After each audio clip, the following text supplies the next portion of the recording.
नमस्कार दोस्तों, मैं हूं कन्हैया और स्वागत करता हूं आपका आधुनिक भारत के इस नए लेक्चर में।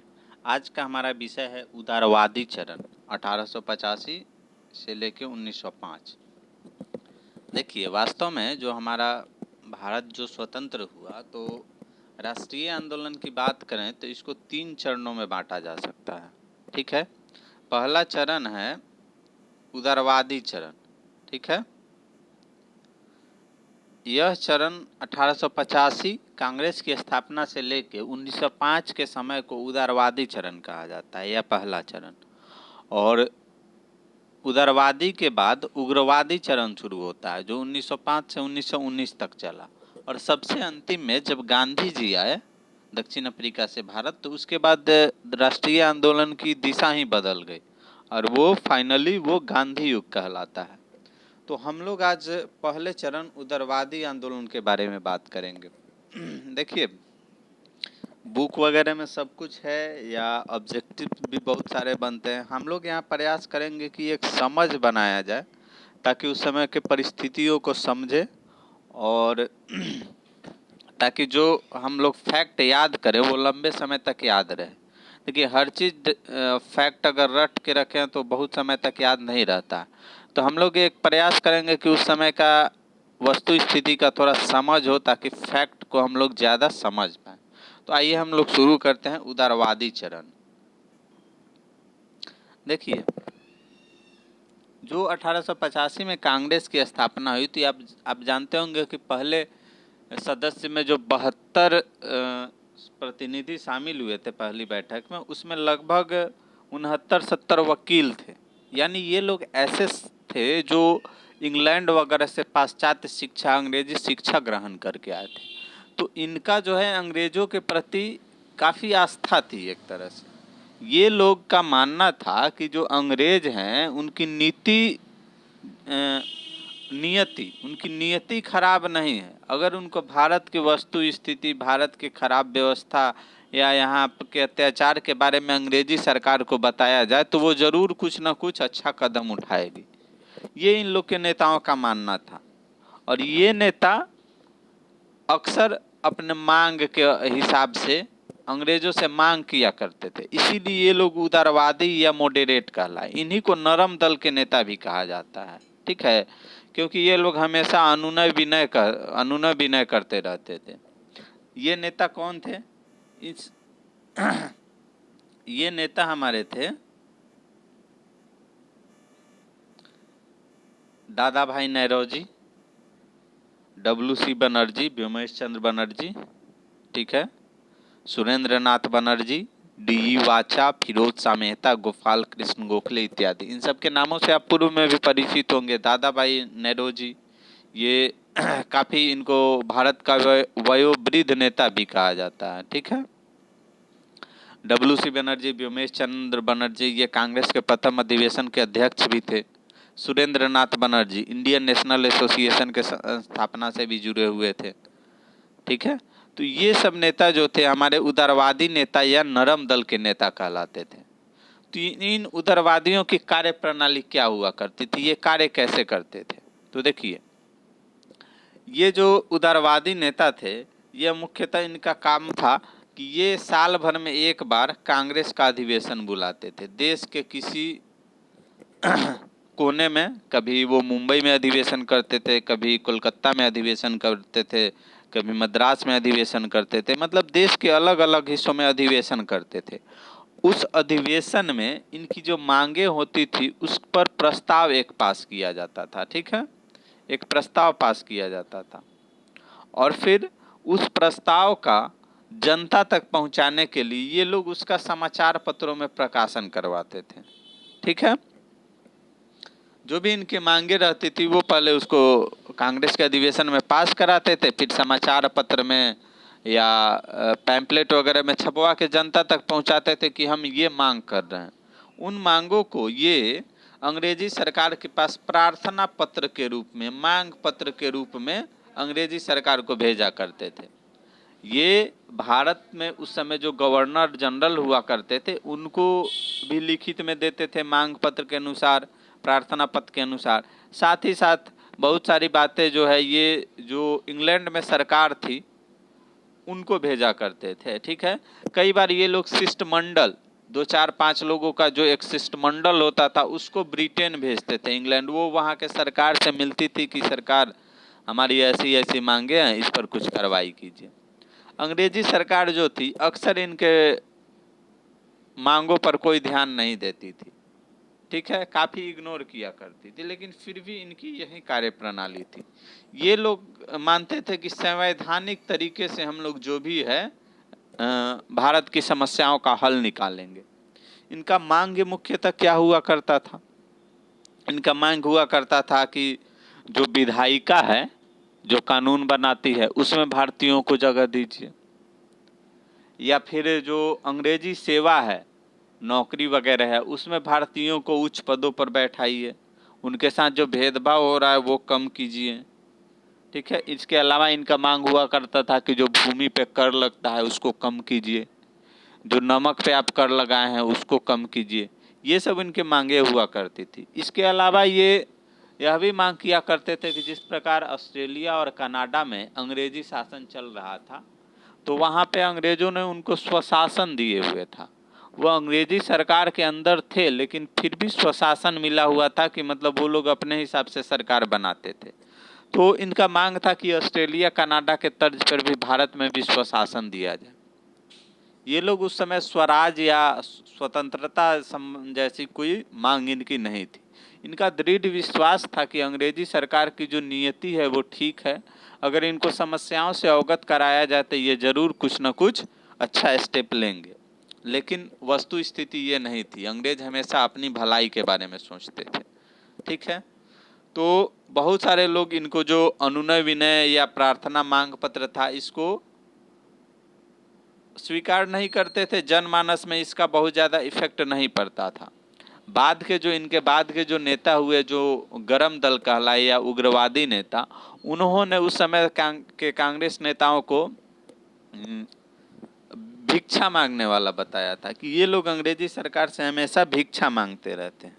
ठीक है, तो ये उदारवादी नेताओं की कार्यप्रणाली थी कि ये लोग कैसे कार्य करते थे। तो आइए देखते हैं इनका भारत के राष्ट्रीय आंदोलन में इनका क्या योगदान रहा। ठीक है, तो देखिए ये जो नेता थे, इसमें आप दादा भाई नौरोजी का नाम सुने हैं, एक और थे आरसी दत्त। तो ये नेता जो थे, इन्होंने एक आर्थिक दोहन का सिद्धांत प्रस्तुत किया। आर्थिक दोहन का सिद्धांत ये था कि ये लोग ने एक, दादा भाई नौरोजी ने एक बुक लिखा था।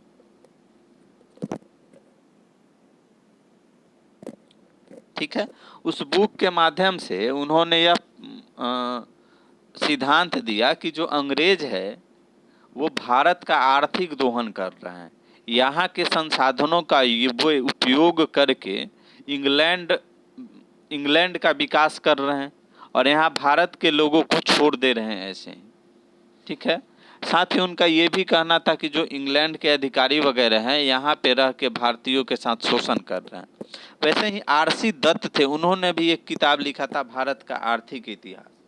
ठीक है, तो इन लोगों ने ये मतलब जनता में ये बताया कि किस तरह अंग्रेज जो है भारतीय अर्थव्यवस्था को, जो पहले सोने की चिड़िया कहलाती थी, उसका मतलब दोहन किए। और यह भारत की स्थिति अब इतना खराब है कि यहाँ के सारे काम धंधे सब चौपट हो गए हैं। साथ ही उन्होंने जो राजस्व कर लगा था उसको कम करने की डिमांड किया करते थे। नमक पे कर लगाया था, उसको डिमांड करने की कम किया करते थे। साथ ही साथ वो उनका डिमांड यह भी था कि जो अंग्रेज ऑफिसर होते थे उनको भारतीय लोगों की तुलना में बहुत ज़्यादा वेतन दिया जाता था।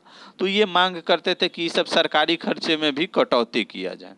ठीक है, तो इन्होंने आर्थिक रूप से जो अंग्रेज भारत का दोहन कर रहे थे उसका एक सिद्धांत दिया। साथ ही साथ जनता तक इस बात को पहुंचाया कि अंग्रेज जो है आर्थिक दोहन कर रहा है। इस बात को बाद में ब्रिटिश पार्लियामेंट ने भी माना था। ठीक है, आगे इनका जो मांग था एक कि भारत जो विधायिका बनी है, विधायिका मतलब जो कानून बनाने की संस्था होती है, तो उसका विस्तार किया जाए और उसमें भारतीयों को ज़्यादा जगह दिया जाए। आप जानते होंगे कि 1861 से मतलब विधायिका का गठन किया गया था। भारत परिषद अधिनियम 1861 से विधायिका का गठन किया गया था। तो इनकी मांग का एक असर हुआ कि भारतीय परिषद अधिनियम 1892 में विधायिका का विस्तार किया गया। ठीक है, और उसमें पहले 6 से 10 सदस्यों का जगह था शायद, तो उसको बढ़ा के कर दिया गया कि 16 भारतीयों तक का मतलब जगह उसमें रहेगा। ठीक है, तो इनकी मांग का थोड़ा सा असर हुआ, लेकिन उनको कोई पावर खास नहीं था। ठीक है, उनको पावर था कि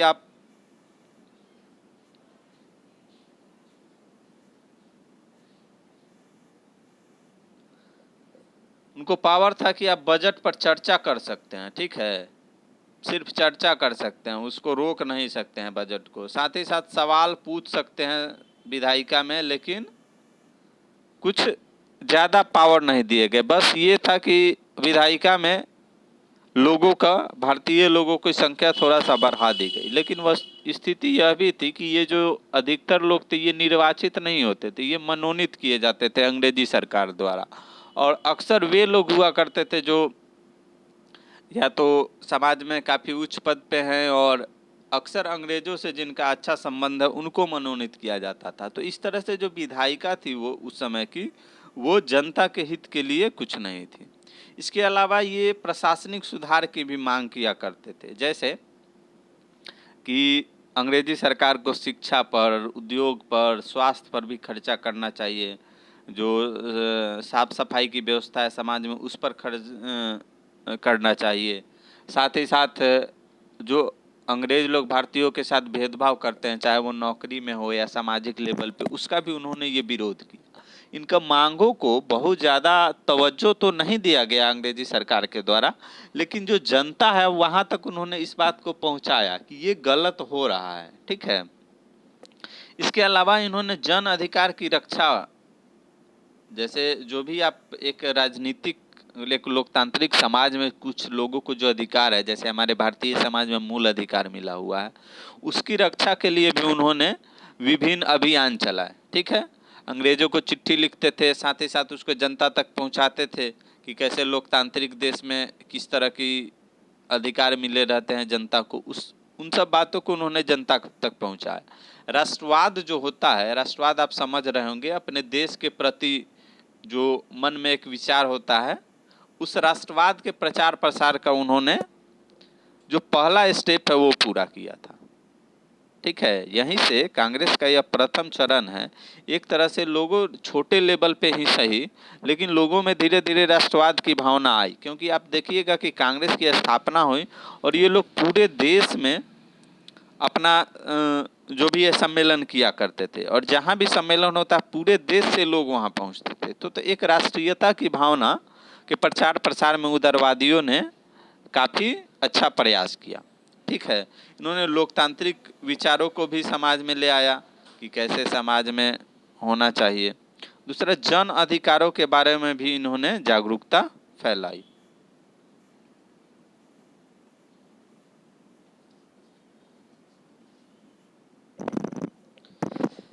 इसके अलावा हम देखते हैं कि उदारवादियों ने जो भी प्रयास किया उसका क्या सीमाएं रही। तो देखिए, उदारवादी लोग आप जैसा देख रहे हैं कि ये लोग पढ़े लिखे थे, अंग्रेजों के विचारों से काफ़ी प्रेरित थे और इनको अंग्रेजी सरकार में काफ़ी आस्था हुआ करती थी। ये अंग्रेजों से लड़ना नहीं चाहते थे, ये उनसे मांग किया करते थे। ठीक है, इस मांग का यह असर हुआ कि इनमें जन भागीदारी ज़्यादा नहीं थी। मतलब ये सिर्फ जो उस समय के पढ़े लिखे लोग थे, जो उच्च क्लास थे, जमींदार थे, वकील थे, डॉक्टर थे, इंजीनियर थे, वो लोग थे, वही लोग कांग्रेस को चला रहे थे। ठीक है, क्योंकि जनमानस जो था, जो समाज था, जो सामान्य लोग थे, उनमें उस समय उतनी बड़ी राष्ट्रीयता की भावना नहीं थी या उतने पढ़े लिखे नहीं थे और उस कांग्रेस के लेवल से जुड़ नहीं पाए थे। ये नेता लोग भी उस समय के जो थे वो जनमानस को उस आंदोलन के हिसाब से नहीं मानते थे। वो बोलते थे कि अभी भारत का जो जनमानस है इतना तैयार नहीं है कि वो अंग्रेजों से लड़ सके। ठीक है, तो ये इसीलिए ये लोग पेटिशन और मांग पत्र का यूज किया करते थे। ठीक है, साथ ही उस समय का जो कांग्रेस था, किसान और मजदूरों की समस्याओं पे ध्यान नहीं दिया। आप देख रहे होंगे कि इनकी मांगे कैसी थी। इनकी ये मांग किया करते थे कि विधायिका का विस्तार करो, ठीक है। साथ ही कहते थे कि और भी इनकी मांगे जैसे स्वराज वगैरह का था, स्वशासन का जो था, या प्रशासनिक अभियान था। तो जो किसानों मजदूरों की जो मेन समस्याएं थी उन पे इन्होंने कभी ध्यान नहीं दिया, क्योंकि आप जानते हैं कि ये लोग तो खुद ही जमींदार थे और किसानों की आदि समस्याओं के तो जनक ये खुद थे। तो ये लोग किसानों की समस्याओं पर ध्यान क्यों देते?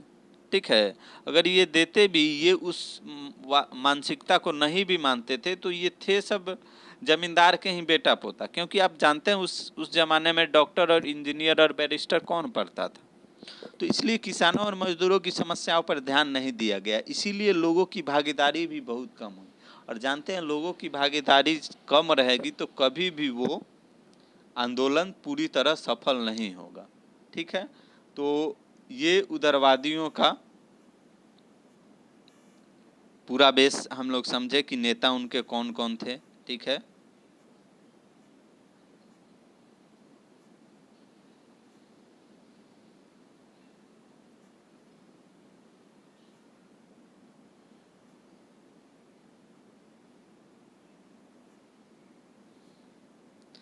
हम लोग समझे कि उनके नेता कौन कौन थे, ठीक है। वो किस तरह मांग पत्र, प्रार्थना पत्र, अधिवेशन और प्रस्ताव के माध्यम से काम करते थे, साथ ही उनका योगदान क्या रहा और उनकी सीमाएं क्या रही।